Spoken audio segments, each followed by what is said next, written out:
Well, January 1st, I filled on the 18th of December. 19th, we had ice completely covering it. And then the weather forecast changed, and it's been nothing but warm.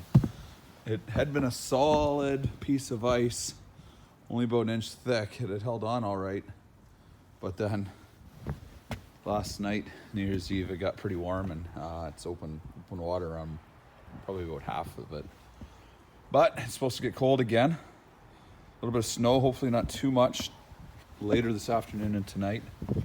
The main thing is I don't want too much snow, because if some of it turns to slush and melts and some of it stays as snow, it's going to be completely uneven and a pain in the butt to fix. But got my netting up,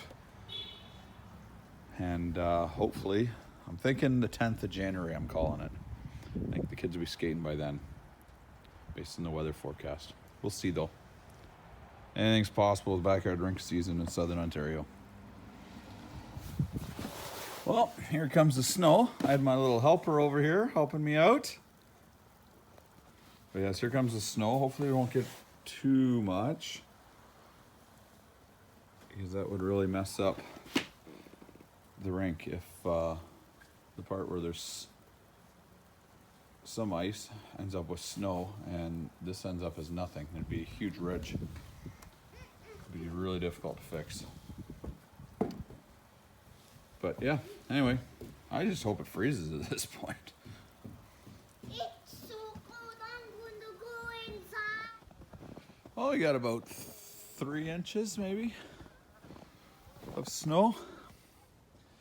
The rink is completely covered in slush, which is all right. I don't mind that. That should speed up freezing.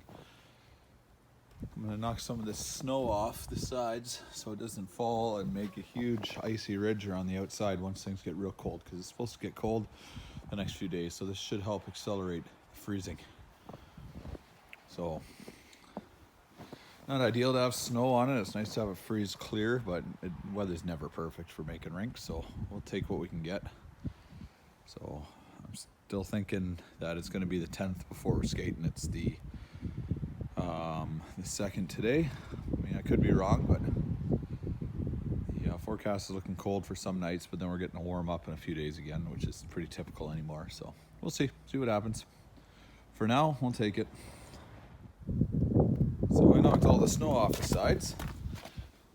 That way it didn't fall on the ice all along the edges and make it a really high ice ridge right at the boards. And yeah, this slush is actually fairly solid.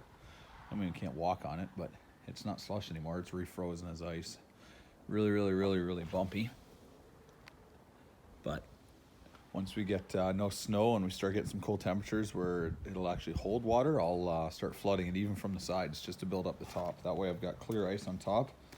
This foggy ice or cloudy ice is got little tiny micro bubbles in it. So even when the sun gets on it, even at minus 10 or so, the skate blades dig in a lot more because it's a lot weaker ice. You want nice clear ice, but if I can get several resurfaces or floods on top, build it up maybe 1/4 of an inch, 1/2 an inch, then I can get some nice clear solid ice on there, make it stronger. So, but for now, we'll wait and see.